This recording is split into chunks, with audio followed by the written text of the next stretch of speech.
I'm Alberto de Lobos, and today we're going to talk about the recent, unfortunate, and sadly, increasingly common dog attacks on humans. This is a topic that, by its very nature, is very complicated. Dog attacks on humans. This is a topic that, by its very nature, is very complicated. It stirs up a lot of sensitivities and passions. There are many people with opinions that cross the spectrum of how a person might feel about how dangerous certain types of dogs can be. And to have the most educated, informed conversation that can be as helpful as possible, we're going to break it down into 3 different sections.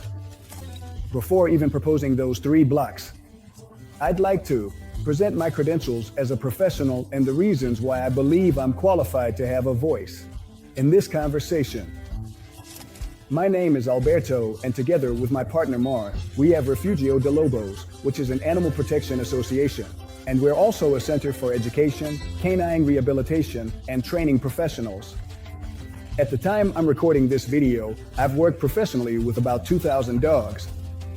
In recent years, we've been working with about 300 dogs on average each year. We live with 65 or 70 dogs every day, and we work with the entire spectrum of dogs possible. They're all dogs that I've seen and touched with my own hands because I never work online under any circumstances. A few years ago, I had an accident with a 5-year-old American Staffordshire Bull Terrier that had previously sent 4 people to the hospital with serious or very serious diagnoses. This was a case of judicial review in which I was contacted to try to assess the dog's condition, and if you can try to rehabilitate him, and beyond the details of how and why it happened, I can tell you that I was inside a 20 square meter kennel for 14 minutes trying to stop this dog from killing me. And what I had to do after that accident was to line up about 27 or 28 aggressive dogs consecutively in the red zone to overcome the trauma that was causing me anxiety, attacks, even just thinking about dogs or even just seeing my own dogs. And it's from this experience that I'm going to talk to you today. Even just thinking about dogs or even just seeing my own dogs. And it's from this experience that I'm going to talk to you today. The first point directly refers to one of my recent videos where I was talking about what I consider to be the biggest problem in the canine world.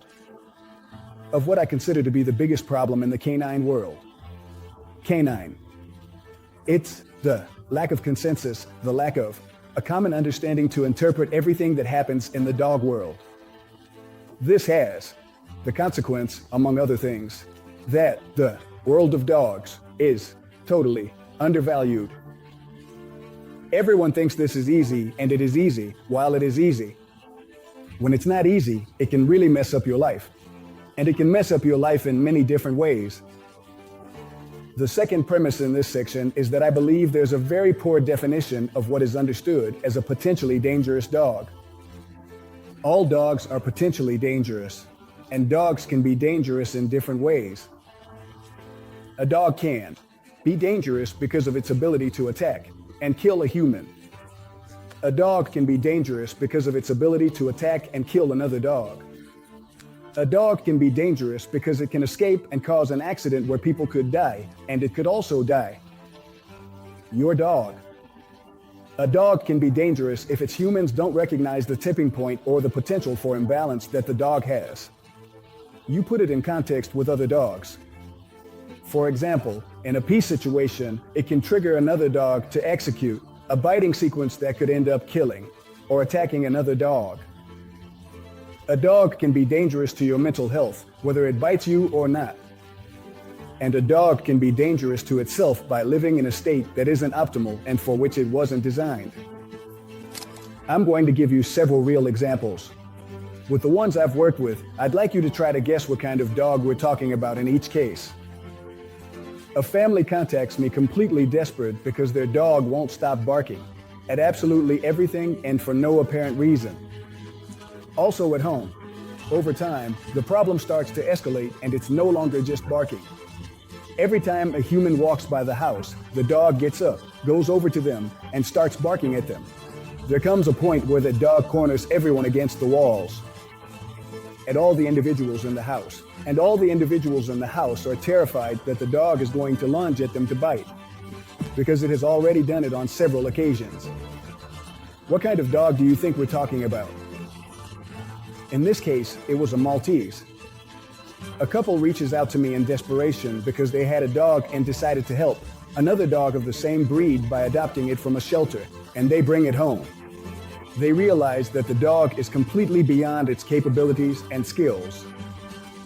They receive countless bites and serious bites, not just nips, but confirmed bites.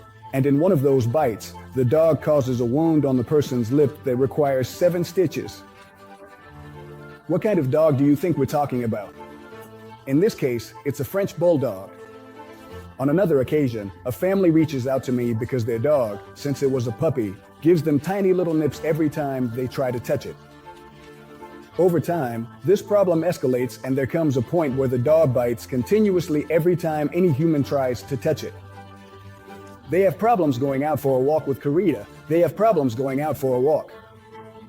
With the dog loose, they have problems getting it into the car. They have problems feeding it. What kind of dog do you think we're talking about? In this case, it's a border collie.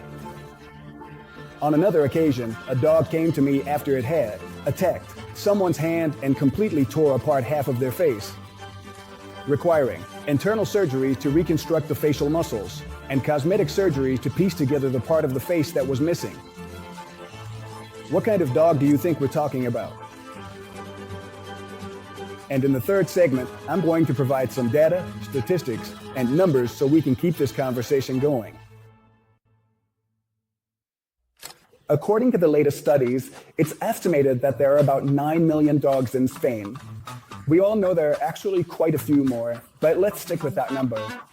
If I could extrapolate the conclusions I've reached as a professional, I would tell you that there are certain percentages that all dogs respond to, regardless of their breeds. The vast majority of dogs, and in my estimation, it's around 60%, are relatively easy dogs.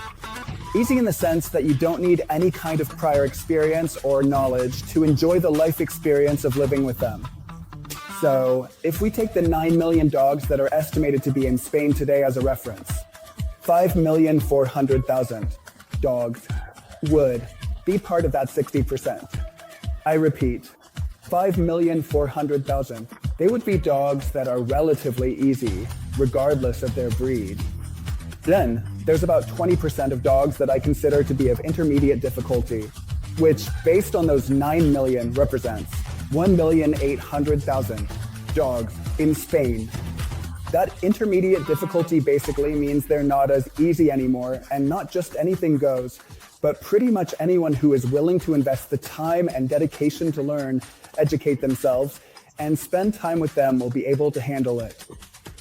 This percentage of dogs is also usually rewarding for humans, because yes, they're not as easy as the others anymore, 60%. And yes, they require an investment of time, effort, and dedication. But for a human, when the investment they make in an individual they care about pays off relatively quickly, it's really satisfying. Then, there's about 15% of dogs that would be considered. Of the dogs that live in Spain today, these are dogs with a high level of difficulty. With this type of dog, you need a very high level of knowledge and the ability to maintain that over time. Because you can never let your guard down, especially if you're a civilian. These types of dogs respond well to the right professionals, but in the hands of civilians who lack the experience or necessary skills. Everything they try to do doesn't have enough impact, and the dogs can't maintain it over time. Then we would have about 4% of those 9 million, which comes out to around 360,000 dogs with a professional level of difficulty. When people watch my sessions, my assessment is that their dog falls into this percentage. I have to be honest because it's my job to make the best professional assessment possible.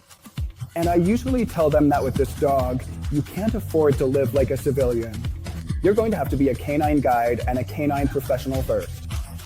You need to practice your profession before being a partner and before being a parent, because if you don't, your dog's state will have the ability to overwrite and negatively impact all those other areas of your life. And finally, there would be around 1% of dogs, which in this case would be about 90,000. Out of those 9 million dogs currently in Spain, that exceed the physical integrity of any human when it comes to handling and interacting with them. The percentages and numbers we've seen in the previous section naturally create different ecosystems, both civil and professional. Let's pay attention to two of the many cognitive biases inherent to humans that have a special impact on our relationship with the world. Canine. 1 is the brain's tendency to think that there's only one reason why things happen or occur, when in reality, it's usually a compilation or combination of many factors or layers that happen simultaneously, that lead to anything we can observe. And 2, it's the human brain's need to take credit for things, even when the merit isn't really theirs. This happens to all of us humans in many areas of life. When I posted on my social media that I was going to make a video about attacks by potentially dangerous dogs on humans, the vast majority of comments revolved around this premise. Education is everything. Dog attacks stem from training. Credit is often undeserved. In particular, it's about the human's ability to train them. It's dangerous. With the dogs that belong to the 60%, which I call relatively easy, people have the ability to take credit for their training, even when it's not necessarily their merit. And within the professional world, an ecosystem is also created where all the trends and methodologies are loaded with reason why it's not necessarily their merit. And within the professional world, an ecosystem is also created where all the trends and methodologies are loaded with reason. Because a relatively easy dog will respond just as well to this methodology as to this one, and to this one, even if they are diametrically opposed. This second human cognitive bias, where we need to take credit for things that happen, even when it's not necessarily our merit, has a lot of issues because it creates absolutisms and viewpoints. Merit, ours, has many problems because it generates absolutisms and points of view. No, it's just that I've trained my dog really well, and that's why my dog doesn't attack, doesn't bite, doesn't have aggression problems. If you did the same as me, or if you did things right, your dog, they wouldn't have those problems. Thus, anyone who has a problem of high magnitude and consequence is blamed and judged. And it's understood that it's due to a lack of training. And that's not true. Yes, there are many dogs that are very sensitive to the training they receive. And a dog that might not have ended up there naturally, due to poor training, can unleash its real potential for danger. But that doesn't mean that all dogs that attack, bite, or show aggression are solely and exclusively the responsibility of their training. Because that would be completely ignoring and setting aside the biology of the animal. And basically, anyone who holds that opinion would then have the ability to train or rehabilitate any dog, regardless of how complicated it was. If it were true that everything is about training, then everyone who has had a dog before would never have problems with their next dog. And I repeat, that's not true. And it is these ecosystems and these bubbles and streams of thought that we have to be incredibly careful with, and against which we need to try to work and educate the population. For me, dog attacks on humans are nothing more than the peak and the ultimate consequence of how, as a society, we undervalue things. The canine world often goes unnoticed, and we don't want to inform ourselves because the vast majority of people have easy dogs. But it turns out that in any society, those who are doing well have to make an effort to try to help a percentage of the population that isn't doing so well. But it turns out that in any society, people who are doing well have to make an effort to try to help a percentage of the population that isn't doing so well. If it were up to us, 100% of dogs would respond to that percentage of dogs. Relatively easy, but the thing is, it's impossible to fight against the biology of animals and their own nature. And there will always be percentages of dogs that are more complicated than others. This happens exactly the same way with humans. Anyone who has a brother, who has 2 children, you know perfectly well that, regardless of whether you give the same training to one as you do to the other, the outcome is going to be different. Because we all have different genetic sequences and different biologies. If we made a collective effort to raise the level of culture we have and the relationship we have with our dogs, there would be fewer chances of these kinds of fatal attacks happening. We would realize that not all dogs are suitable for everyone. We would understand that there needs to be some kind of filter so that not just anyone can get a dog simply based on looks. We would realize that not all dogs are suitable for everyone. We would realize that there needs to be some kind of filter so that not just anyone can get a dog simply based on looks.